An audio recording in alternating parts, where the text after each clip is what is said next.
En el último encuentro hablábamos del exilio de Babilonia, hablábamos del retorno de los judíos a la tierra de Israel, estuvimos hablando sobre Ezra y Nehemías o Esdras y Nehemías y intentábamos entender el fenómeno de los profetas a lo largo de varios cientos de años. El periodo que comienza con la declaración de Koresh, es decir, del rey Ciro, del rey persa Ciro, es lo que se va a llamar el periodo del segundo templo. Es decir, nosotros estábamos hablando, para hacer un breve recuento de dónde vamos a entrar. Hablamos de la época de los patriarcas, la conquista de la tierra de Canaán, la época del primer templo, es decir, de la época salomónica y hasta la destrucción del templo, y desde más o menos 538 hasta aproximadamente el año 70, es lo que se llama el periodo del segundo templo. Es decir, en Jerusalén existe el templo, el segundo templo. Este es un concepto para entender cómo es la periodización de la historia judía. Y vamos a ver que una de las diferencias entre la época del primer templo y el segundo es que cuando hablamos de la época del primer templo hablamos de un reino unido, luego de dos reinos, Israel y Judea, que son reinos soberanos. Cuando hablamos de la época del segundo templo, a partir del retorno de los judíos, estamos hablando de un periodo de varios cientos de siglos, es decir, podemos decir de casi 600 años, digamos si tomo 538 a.C. al año 70, estamos hablando un poquito más de 600 años, en los cuales la mayoría del tiempo el pueblo judío dejó de ser soberano en su tierra para ir convirtiéndose en una entidad étnica, religiosa que tiene autonomía. Es decir, estamos hablando de un pueblo que no tiene soberanía política. ¿Por qué? Porque en este periodo, como vamos a ver, vamos a encontrar un periodo persa, un periodo de gobierno griego, un breve periodo de aproximadamente 100 años de independencia judía bajo los llamados Hasmoneos o Macabeos, y luego vamos a estar bajo el dominio romano. Es decir, en ese periodo de 600 años vamos a ver persas, griegos, independencia judía breve y el imperio romano. Todo eso en este pequeño lugar en el planeta que se llama la tierra de Israel. Explico esto porque muchas veces la gente pierde o no tiene noción de las distancias y de las magnitud del terreno. Es decir, para que entendamos, llevándolo a una cuestión política moderna, el Estado de Israel tiene un poquito más de 20.000 kilómetros cuadrados. Para que entendamos, si hay aquí gente que conoce, por ejemplo, España, Israel entra aproximadamente 25 veces en lo que es España. Es decir, entramos acá una región relativamente pequeña a lo largo de la historia, pero muy importante por ser, entre otras cosas, tierra de paso, tierra de conexión entre lo que va a ser Europa, Asia y África. Y el ser tierra de paso entre Europa, Asia y África va a ser primordial para entender el lugar de la tierra de Israel en la época persa, pero sobre todo en la época de gobierno griego y de gobierno romano. Es decir, es un lugar por el cual debes pasar si quieres someter a África pasando por esta porción de Asia. Es decir, estamos hablando del retorno de los judíos, hablábamos de Esdras y Nehemías, hablábamos de que ya tienes un segundo templo, y aquí se va desarrollando una entidad bajo el gobierno persa. Los judíos tienen autonomía. La autonomía se da en el hecho de que se mantiene su religión y el centro es el templo de Dios que está en Jerusalén. Los judíos tienen una determinada autonomía, lo que se va a llamar Anshei Knesset Agdolah, es decir, los hombres de la gran asamblea. El gobierno es básicamente un gobierno, podríamos decir, un gobierno teocrático, porque la dirección está en manos de los sacerdotes. El gobierno persa incluso permite que se acuñen monedas, y tal es así que tenemos una moneda en la que tenemos 3 letras en hebreo antiguo, no todavía en el hebreo cómo se va a utilizar la escritura aramea, que tenemos tres letras, la letra Yud, la letra Hei y la letra Dalet, Yehud. Y esto implica que hay una determinada independencia, entre comillas, a nivel económico. Pero pese a todo, estamos hablando aquí de una autonomía dentro del régimen de lo que se llaman las satrapías, es decir, la organización administrativa que tiene el gobierno judío.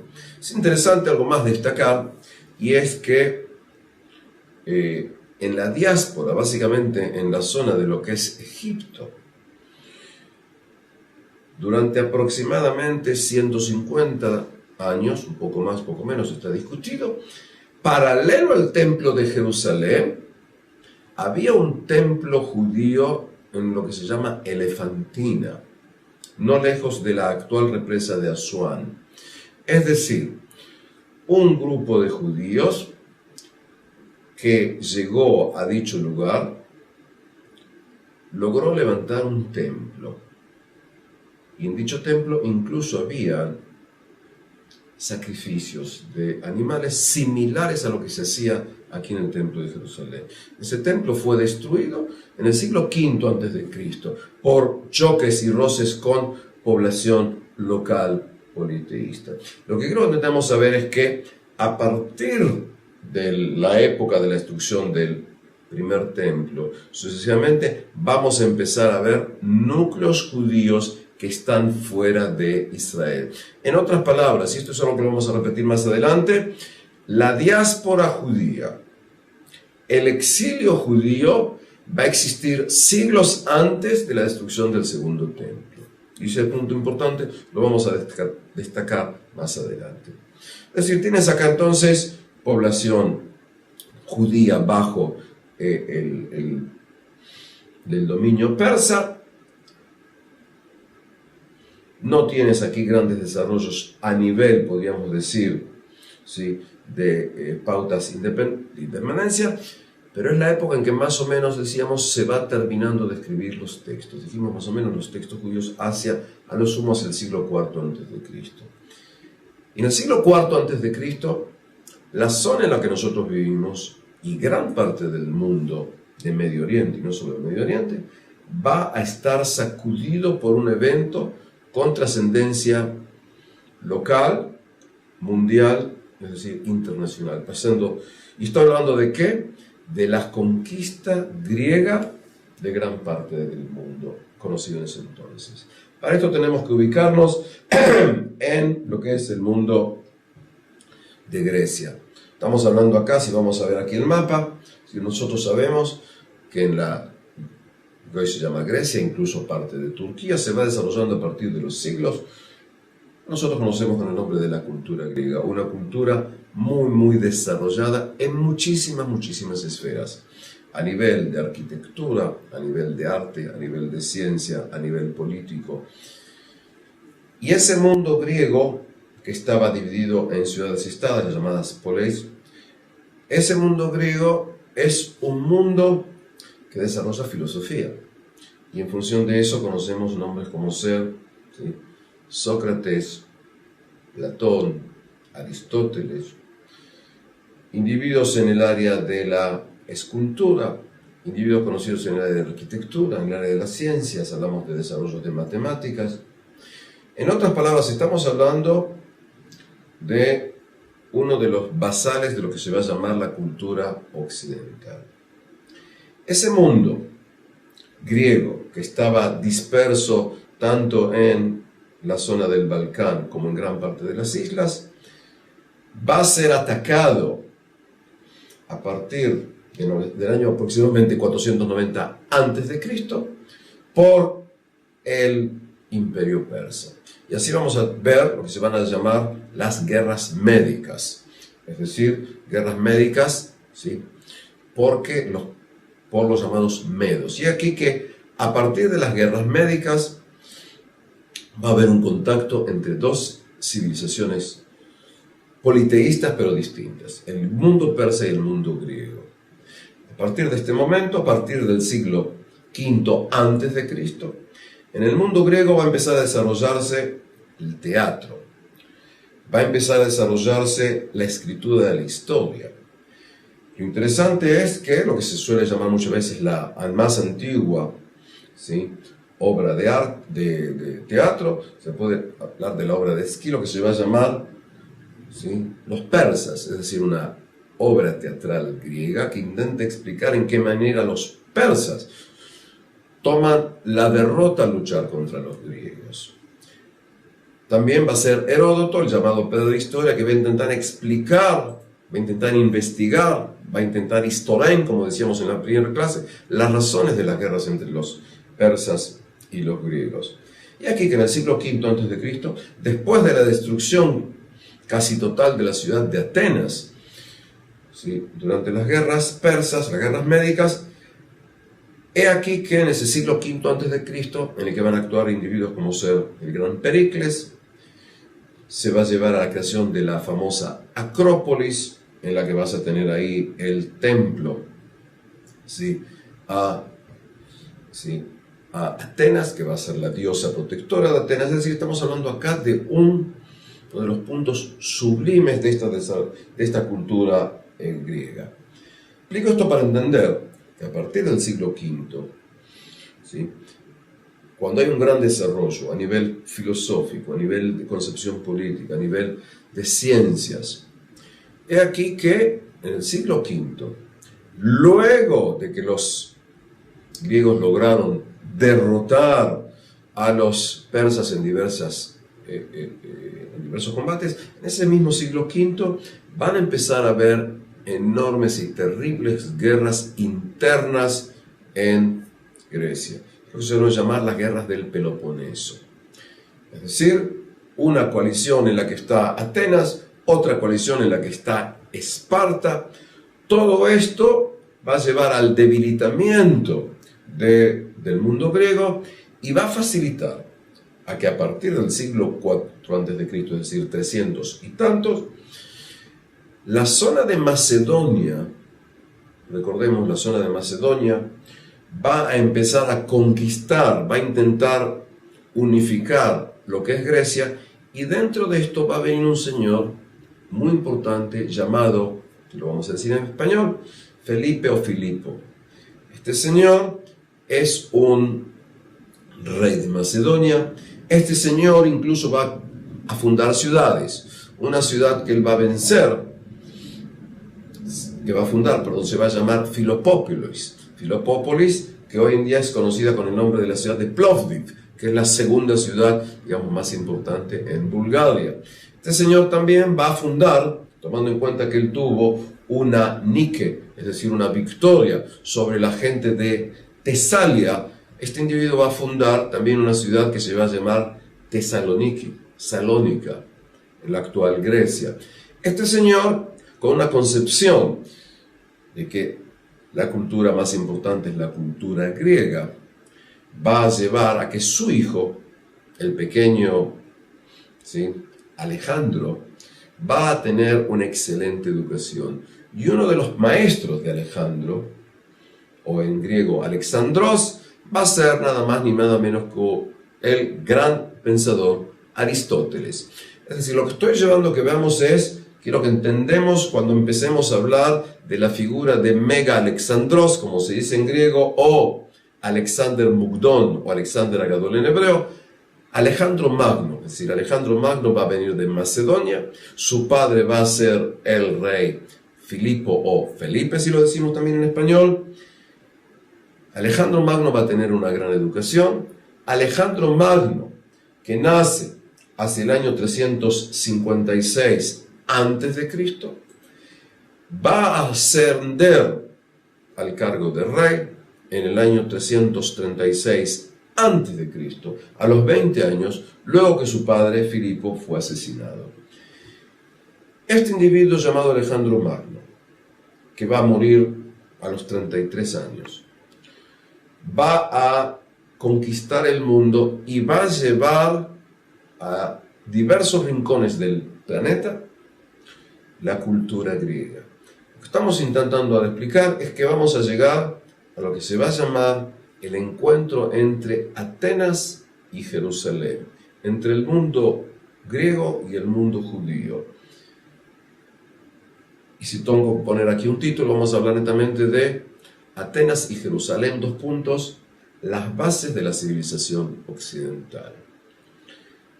El título quizás suene muy grande, pero evidentemente voy a intentar explicar por qué considero que en gran medida lo que va a venir luego es resultado de ese encuentro de enriquecimiento y encuentro de conflictos entre estos 2 puntos, entre Atenas y Jerusalén, entre el mundo griego, entre el mundo helenístico y el mundo judío.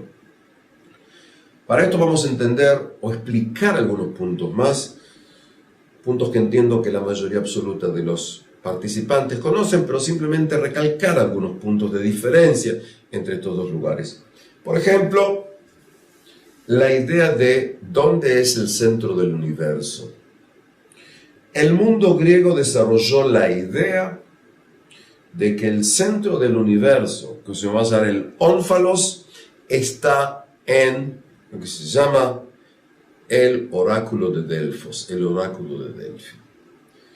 En su momento, según las tradiciones, el dios Zeus tomó 2 águilas, los llevó a los extremos del mundo y ellos se encontraron exactamente en ese lugar que es Delfos. Cuando tiene lugar, según la tradición, según las creencias mitológicas griegas, cuando tiene lugar el diluvio como lo cuentan los griegos, la nave o el arca de Deucalión y Pirra descendió en los alrededores de este lugar llamado Delfos. En las montañas que tenemos alrededor de Delfos están escondidas las 9 musas, las 9 hijas de Zeus, que son cada una de ellas las representantes o las guardianas de diversas áreas del pensamiento y la creación.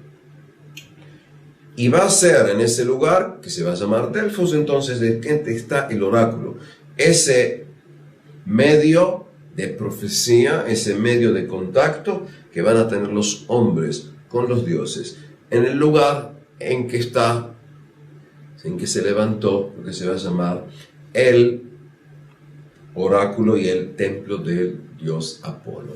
¿Por qué Apolo? Porque según la leyenda, según la tradición, Apolo, que nació en la isla de Creta, va a llegar montado sobre 2 delfines, y por eso el nombre Delfi, Delfo, porque vienen 2 delfines, va a saltar, luego va a venir con los delfines y va a luchar contra Pitón. Y como va a luchar contra Pitón y va a ganar, en ese lugar en que tuvo lugar la lucha y tuvo lugar la victoria, se va a levantar un templo al dios Apolo. Es decir, el centro del mundo está ahí. Recordemos algo, lo decíamos en las otras clases, para el mundo judío, como se va a ir desarrollando la creencia, el centro del mundo está en la piedra basal, que está en el lugar en que estaba el Santo Sanctorum del Templo de Salomón. En otras palabras, para los judíos, el centro del mundo es Jerusalén. Para el mundo griego, el centro es el ónfalos en el templo de Apolo en Delfos, en Delfi. Pero no termina ahí. Explicábamos en otra de las clases en que desde el punto de vista de la concepción judía, Dios hace un pacto con Abraham, con Moisés, lo repite eligiendo la dinastía davídica, continúa el pacto y hay un intento de repetirlo cuando Josías es el que va a encontrar el libro de Dvarim. En otras palabras, el pueblo de Israel es el pueblo elegido para cumplir con la Torah en la tierra de Israel, para cumplir con las leyes en la ley de Israel. Ahora, el pueblo de Israel es el pueblo elegido, y la elección es una elección por aceptar el decálogo, por aceptar el pacto. ¿Qué ocurre con la concepción? Pero un punto importante, y es, según la concepción bíblica, todos los hombres, sin excepción, son o somos descendientes de un hombre llamado Noé. Todos somos descendientes luego de los hijos de Noé, es decir, Shem, Ham y Jafet, es decir, Sem, Cam y Jafet. Pero somos todos seres humanos. ¿Por qué explico esto? Porque en la concepción griega vamos a ver un punto distinto.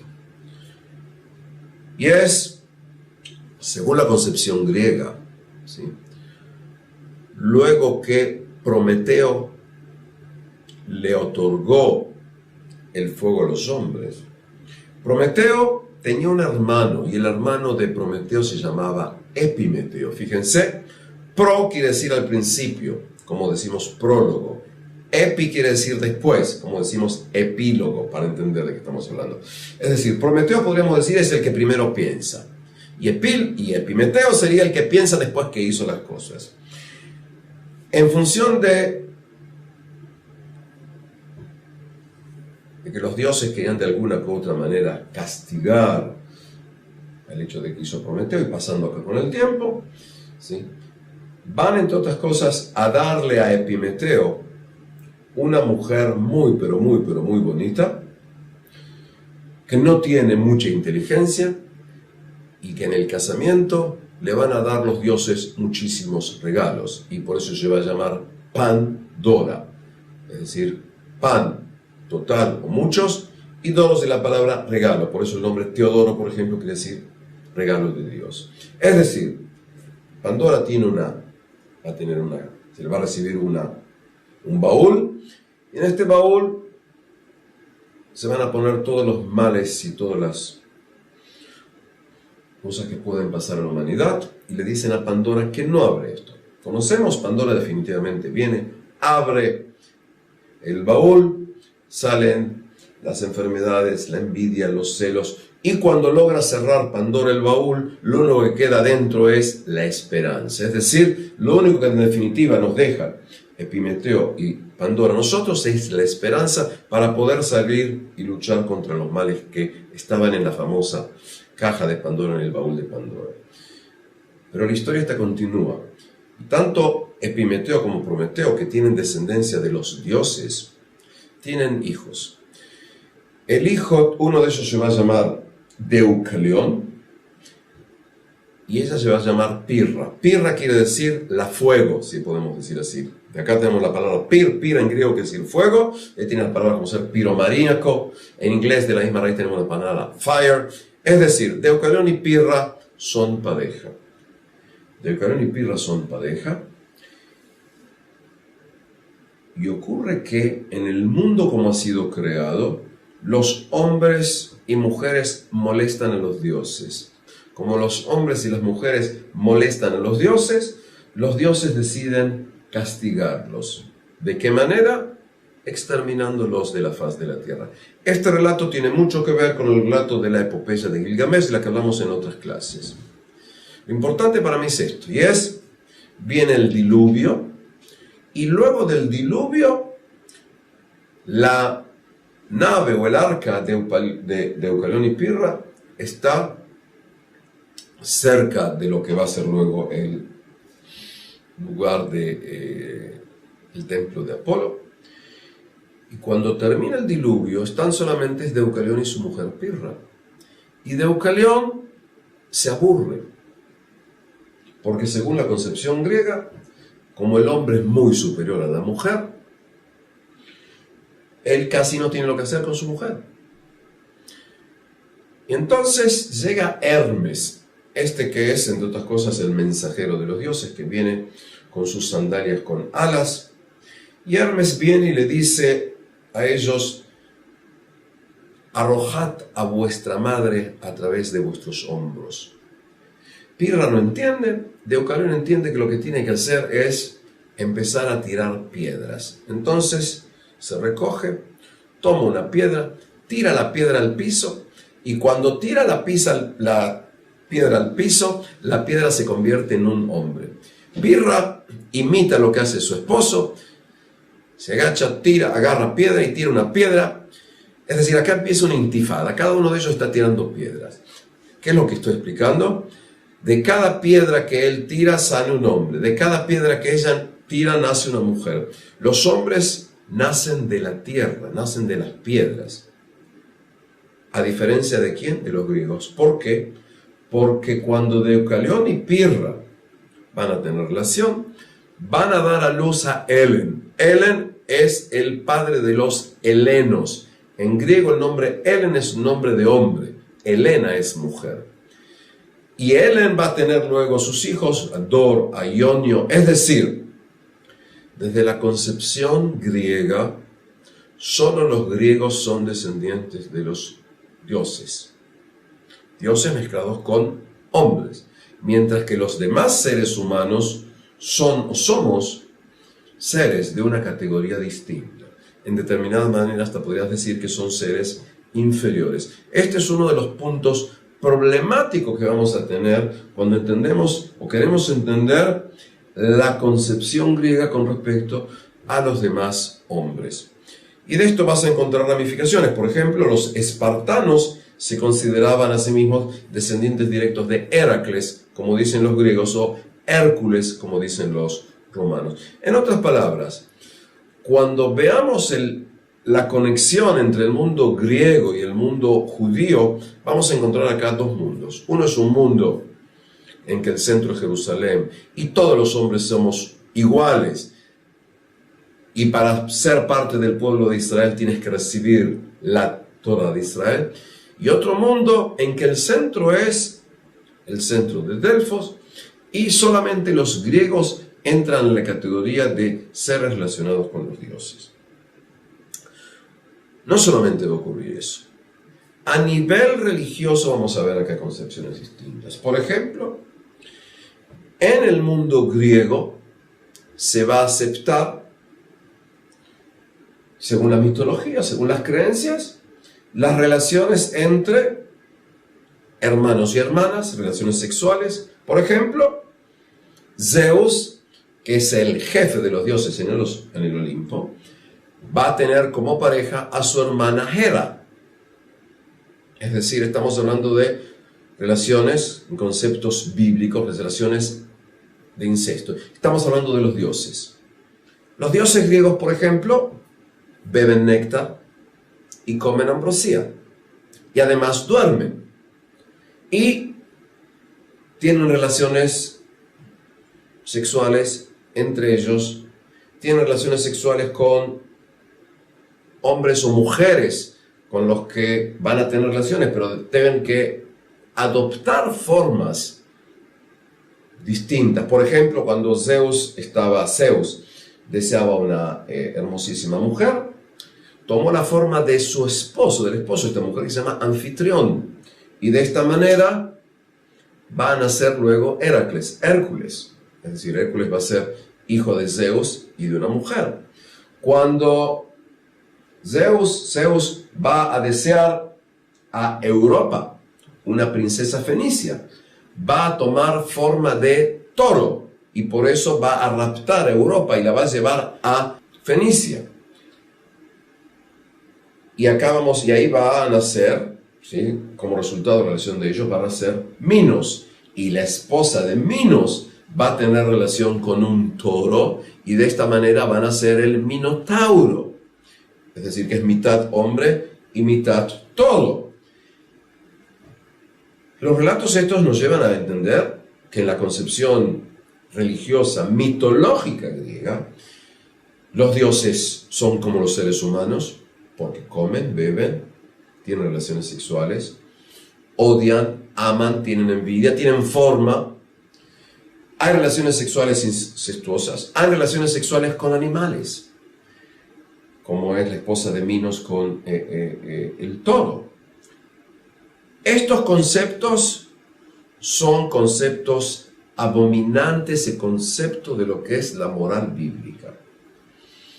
La moral bíblica va a prohibir relaciones entre hermanos, entre hijos e hijas, con los padres, va a prohibir relaciones sexuales con animales.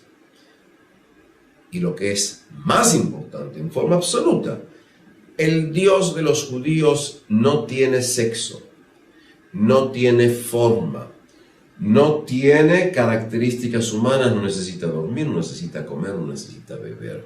En otras palabras, estamos hablando acá de un mundo politeísta griego con un mundo monoteísta judío. Son dos mundos conceptualmente distintos, absolutamente distintos. Por supuesto, mundos que van a chocar en gran medida. Además tenemos otras diferencias. Es decir, si nosotros hablamos y digamos que consideramos en este momento que tienes más adelantos, con comillas, cuidado con este término, la concepción moral judía, vamos a ver que los griegos tienen mucho más adelantos, nuevamente entre comillas, en muchas otras dimensiones. Hablábamos de ciencia, cuando hablamos de cálculos en el mundo de la astronomía, en el mundo de lo que se va a llamar la geometría, en el mundo de la biología, de la botánica, de las aritméticas, de las matemáticas. En todo esto, evidentemente, que el mundo griego es un tesoro de incalculables dimensiones. Ahora, el mundo judío en este nivel es mucho menos desarrollado, tiene muchos menos logros. Hay otra cuestión también muy importante en la que luego vamos a hablar de choques. El mundo griego desarrolla la concepción de la política. Y la política está relacionada con lo que se hace en la polis, en dicho lugar, en la ciudad. Desarrollan instituciones en forma sistemática. El mundo griego también va a desarrollar en forma digna de admiración, perdón por la subjetividad, todo lo que es la cuestión del mundo de la estética. Y la estética implica la arquitectura, estética implica escultura, estética implica el desarrollo y el culto al desarrollo del físico. Por ejemplo, la idea del gimnasión. El gimnasión o el gimnasio, la palabra viene del gimnos, que quiere decir desnudo. ¿Por qué? Porque en el gimnasio se practica lo que llamaríamos gimnasia desnudos. En lo que se llama palestra, en las palestras hay técnicas de lucha en el mundo griego.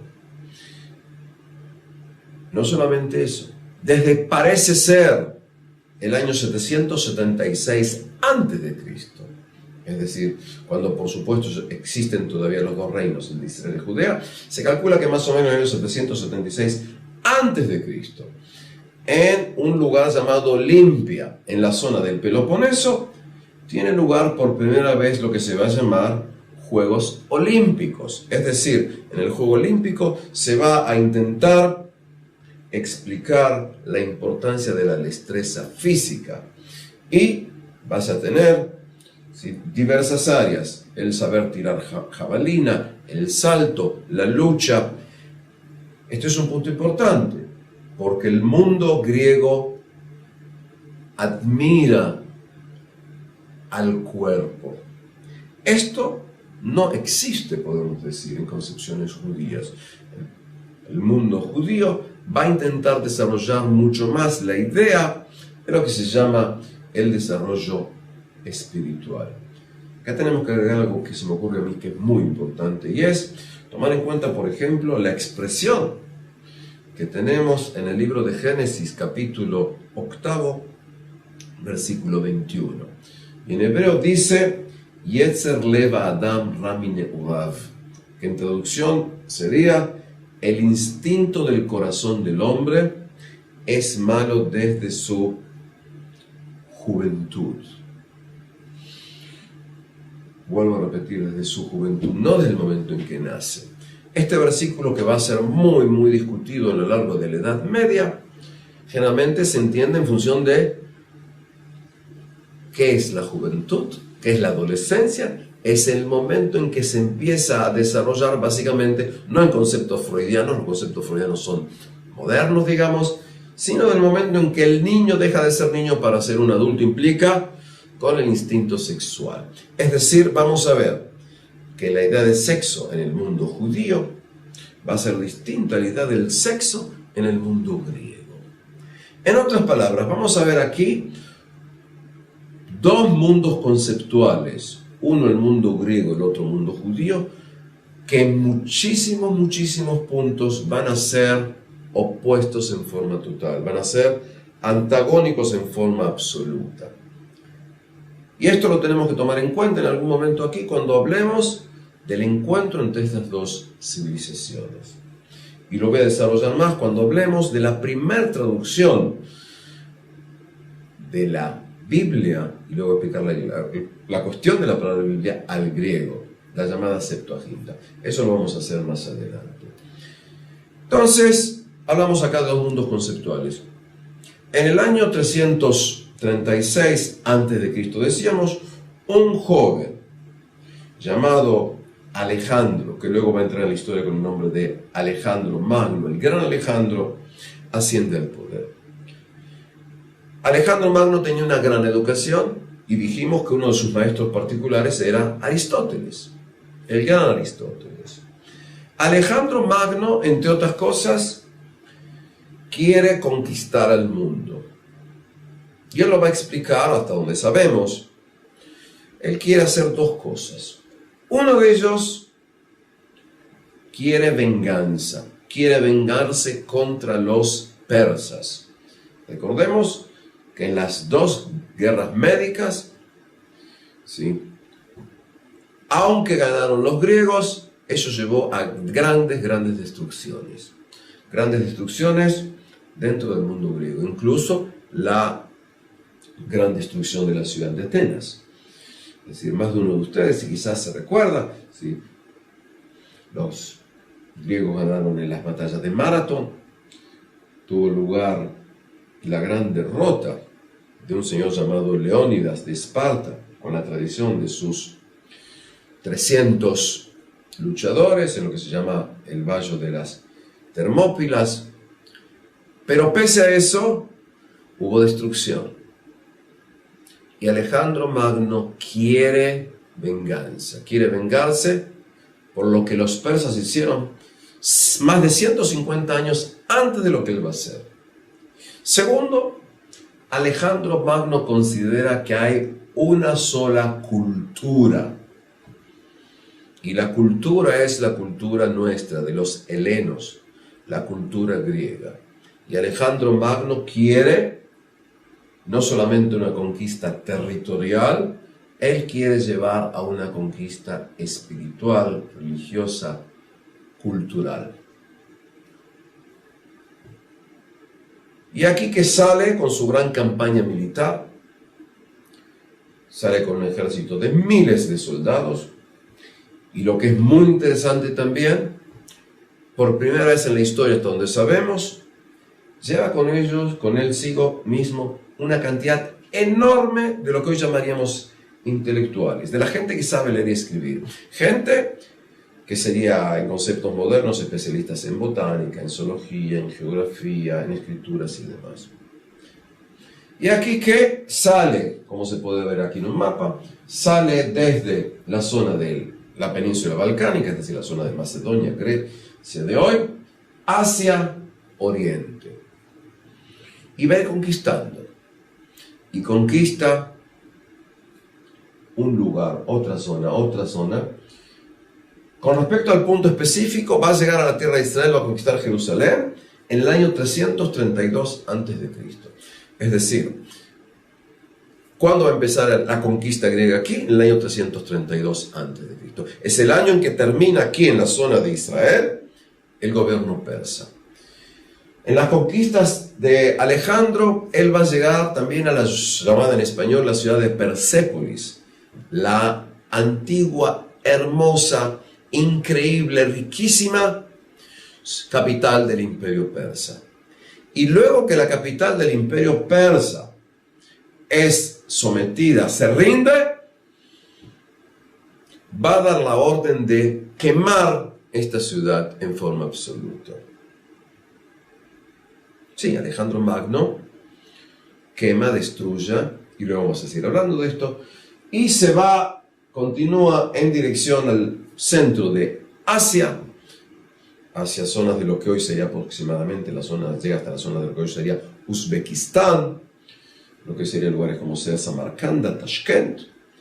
Por otro lado, llegan y cruzan hacia la zona de Sud, o sea, del este, pero parte más del sur, llegan hasta zonas, ¿sí?, de la cercana India actual. Ahí sus soldados dicen, hasta aquí, estamos cansados, y va a retroceder. Alejandro y su ejército también va a conquistar gran parte de lo que hoy es Egipto. Y durante esta campaña, de no muchos años, porque Alejandro va a terminar muriendo en el año 323 a.C., es decir, teniendo 33 años, Alejandro va a fundar, parece ser, por lo menos 20 ciudades a las que les va a dar dos nombres. Uno de ellos va a ser su nombre, Alejandro, y por eso vas a tener ciudades que se van a llamar Alejandría.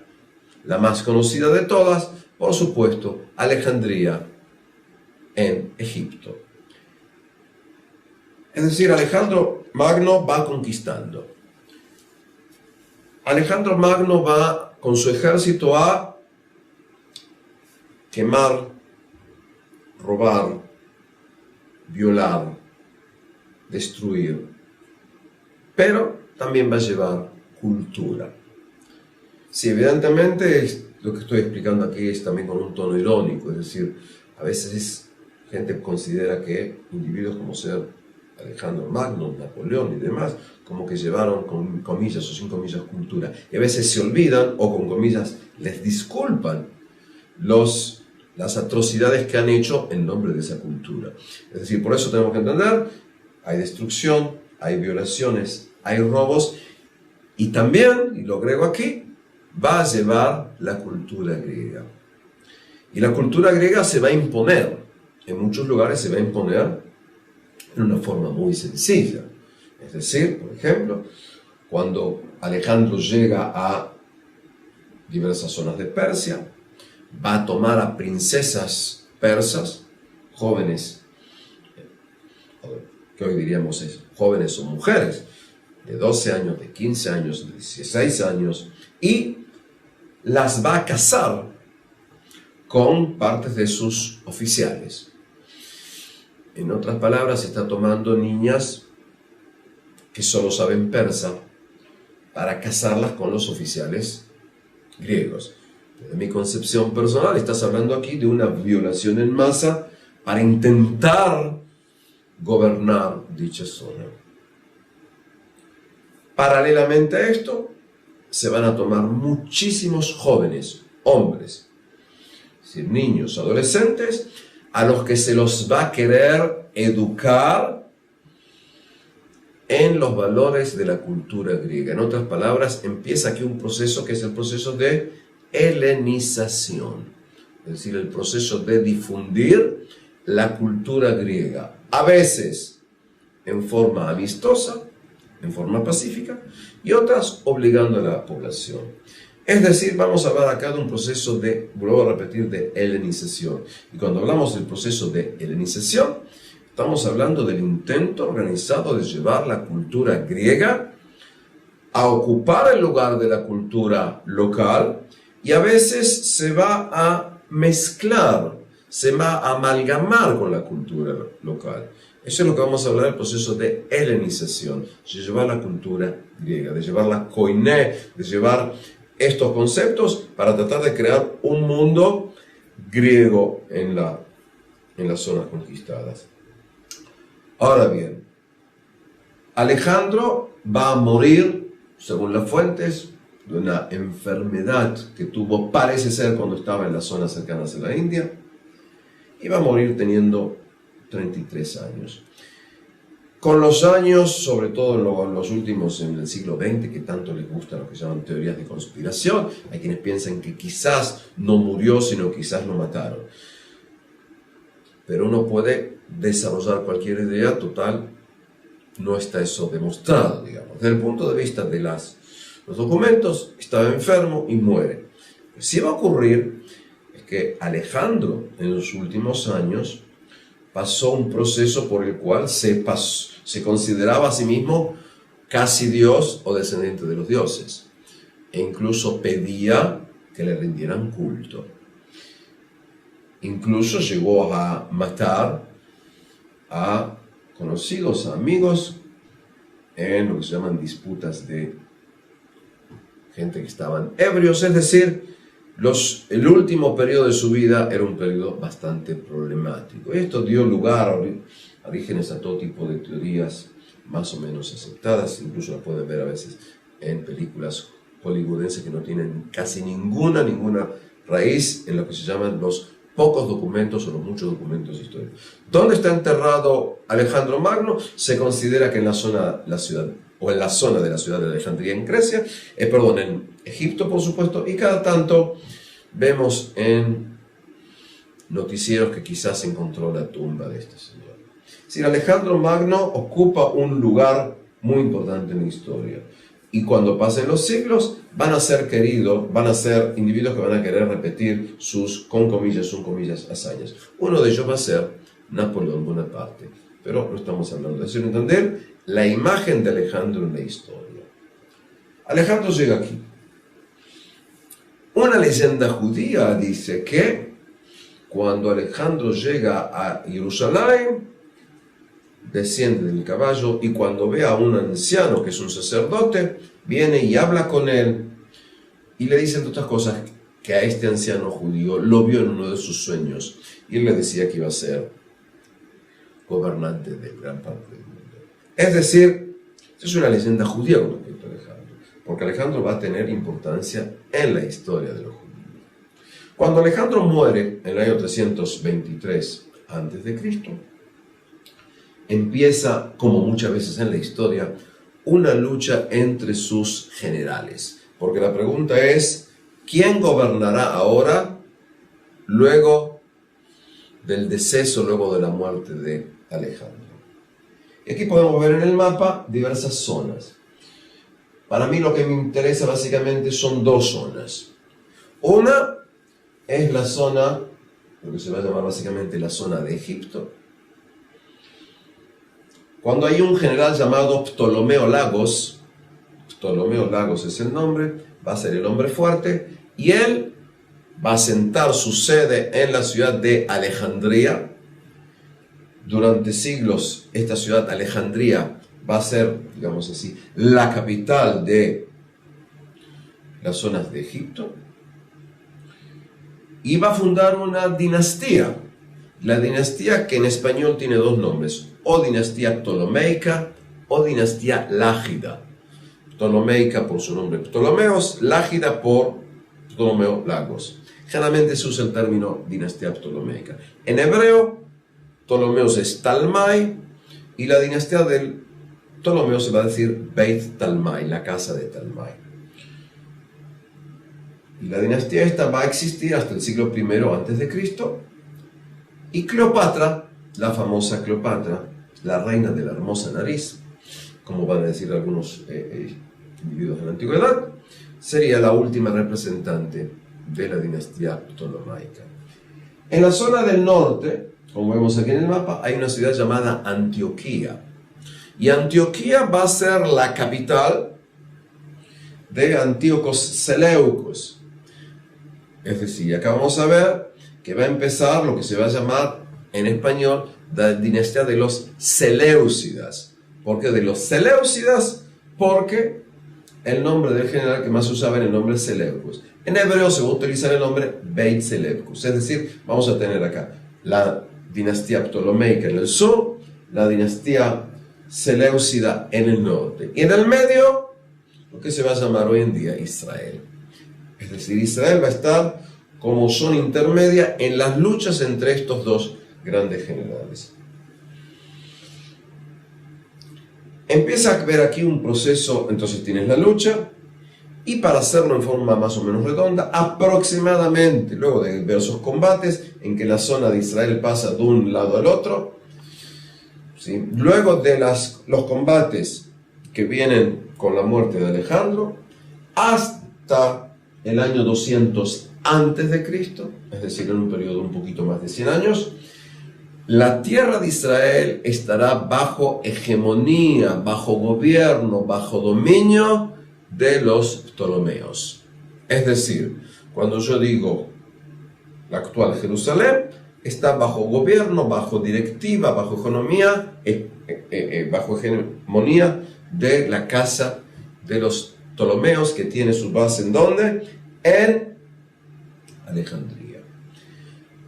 Ya lo adelanto, simplemente para que nos ordenemos en nuestra cabeza. A partir del año 200 antes de Cristo, los individuos de la dinastía de los Seleucidas, en la lucha contra los Ptolomeos, logran conquistar la tierra de Israel. Y entonces, desde el año 200 antes de Cristo, la tierra de Israel va a estar bajo la dinastía de los Seleucidas, cuya capital es la ciudad de Antioquía.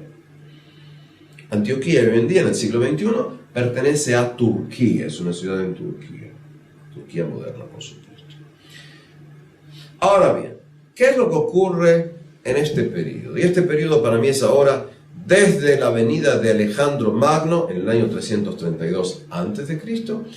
hasta que lleguemos al año 167 a.C., hasta que comience lo que luego vamos a llamar la rebelión de los Hasmoneos o de los Macabeos. En hebreo, la rebelión de los Hashmonaim o Macabeim.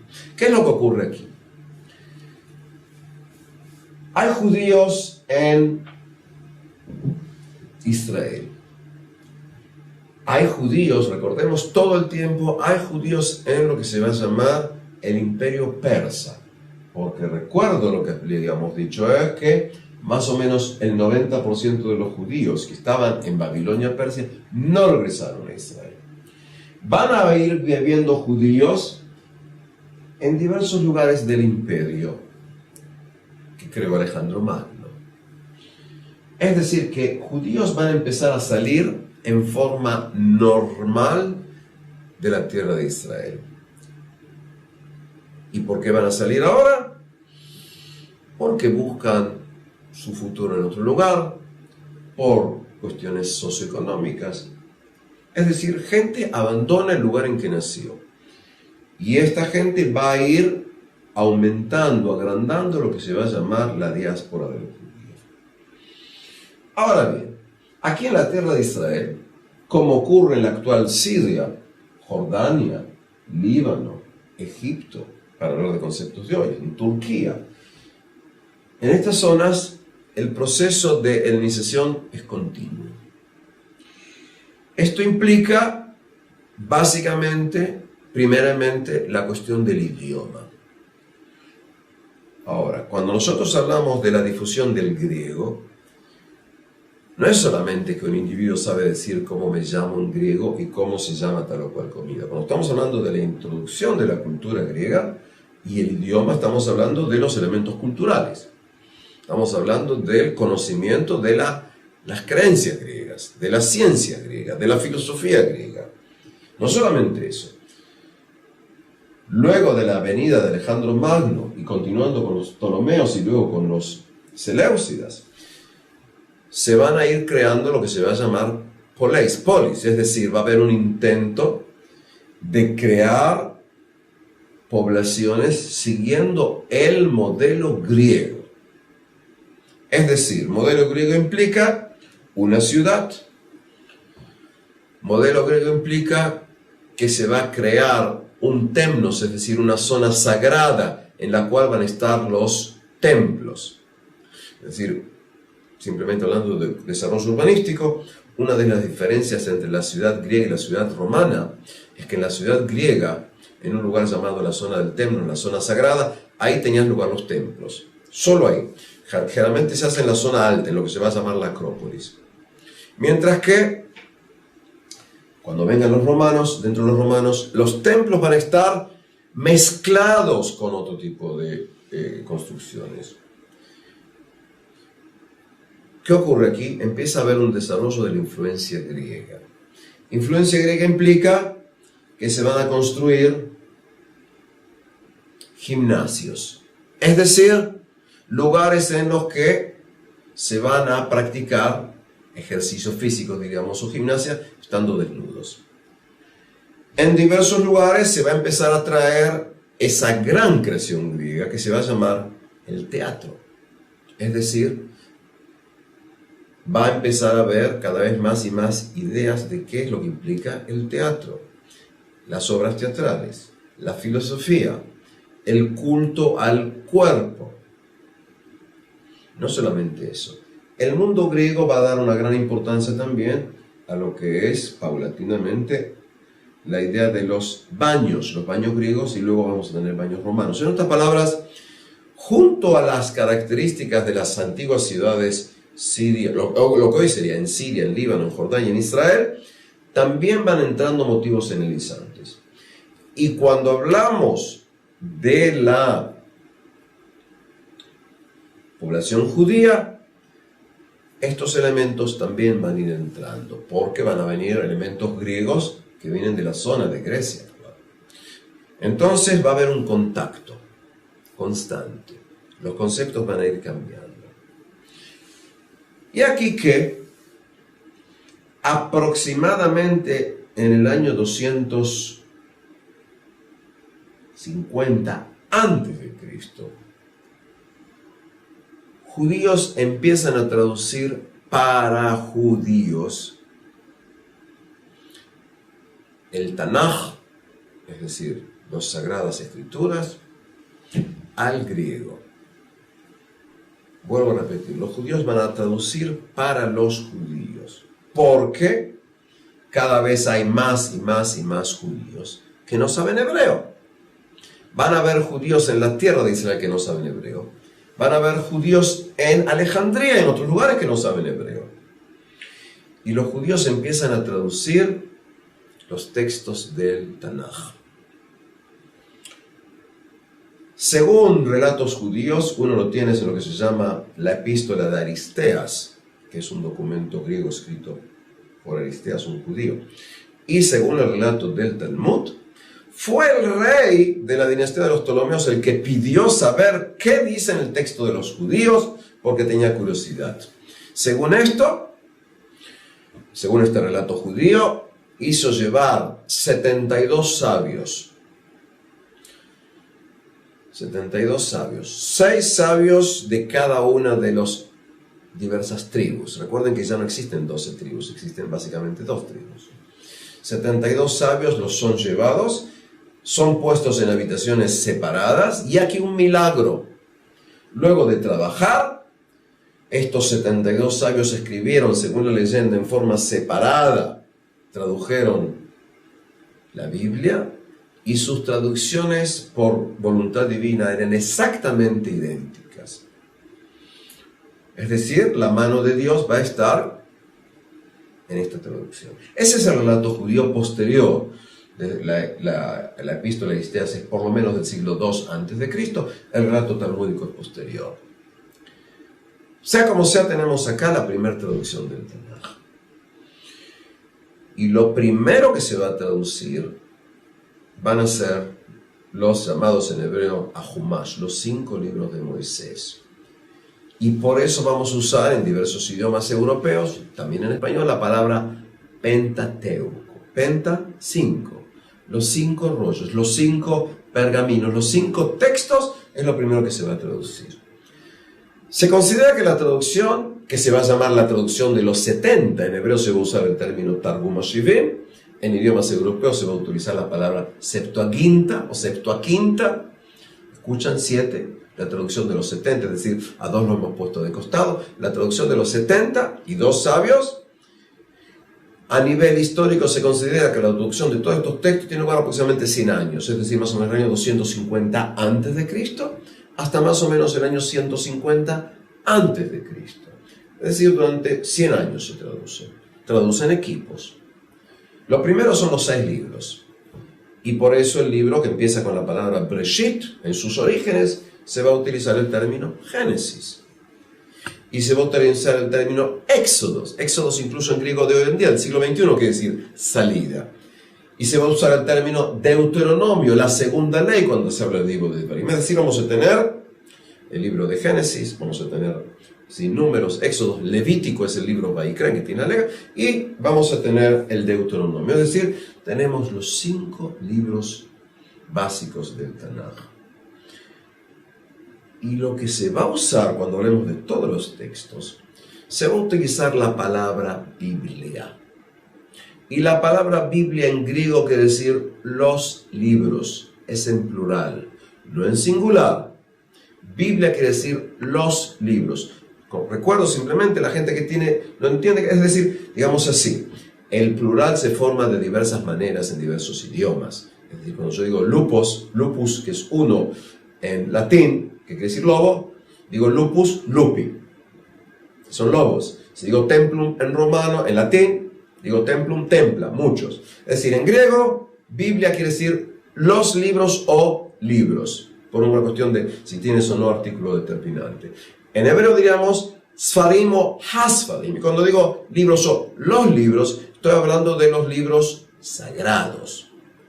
Teóricamente, si con la máquina del tiempo llego al año 110 a.C. y hablo con un judío y le digo Biblia, él sabe que estoy hablando de los libros, es decir, estoy hablando del Tanaj. Explico esto porque luego el término Biblia, Bible, etc., cuando un individuo en idioma se piensa en Biblia, habla de lo que se va a llamar el Antiguo y Nuevo Testamento. Pero en su origen primario, la palabra Biblia es para designar los libros judíos, lo que luego el mundo se va a llamar el Antiguo Testamento. Y se traducen los textos. Necesito decir algo que generalmente es muy obvio, pero a veces no nos detenemos a ver, y es, para traducir un texto de un idioma al otro, debo conocer a la perfección los dos idiomas y las dos culturas. Es decir, si yo digo en inglés, this is a table, esto es una mesa, sencillo. Si yo digo en inglés, my name is Pinchas, mi nombre es Pinchas, es muy sencillo. Pero cuando traduzco un texto como es la Biblia, eso implica que tengo que conocer perfectamente griego. Es decir, si yo traduzco la palabra nefesh y utilizo la palabra griega psique, quiere decir que entiendo que eso es lo que los latinos llaman ánima, el alma. Es decir, no estoy usando así, pues sí, psique, psicología, es decir, la misma palabra, es decir, el estudio del alma. Si yo utilizo para el concepto de tovavou, uso la palabra griega chaos, en español caos, implica que estoy usando. Si traduzco la palabra alma, como figura en el libro de Isaías, capítulo 7, versículo 14, y utilizo la palabra griega partenos, sé griego, estoy explicando y voy a llevar un problema para los judíos, porque partenos en griego quiere decir virgen. Ajá, es decir, cuando los judíos traducen la palabra alma, que se puede traducir en español como doncella, y eso implica mujer joven, por lo tanto aún virgen, dije por lo tanto, en conceptos bíblicos, y lo traduzco con el término de partenos, que quiere decir virgen, eso va a ser muy importante cuando en la posterioridad surja del mundo judío una nueva creencia y utilice, entre otras cosas, el versículo de Isaías, el capítulo 7, versículo 14, en que está la palabra alma traducida como virgen.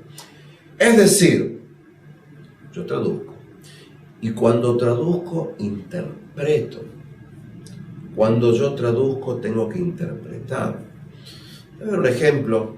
En un libro, pienso en forma subjetiva, apasionante, llamada La Casa de los Espíritus, de una escritora excepcional llamada Isabel Allende. Por ejemplo, además de tener un hombre llamado Esteban Trueba, hay 4 mujeres, y se llaman Alba, Blanca, Clara y Nieve. Estos 4 nombres tienen más o menos común denominador, porque estoy hablando de blancura, de pureza, Alba, Blanca, Clara y Nieve, además que están dados en orden alfabético, no así porque sí. Es decir, ¿cómo lo traduzco al griego? ¿Cómo lo traduzco al hebreo? ¿Cómo lo traduzco al inglés?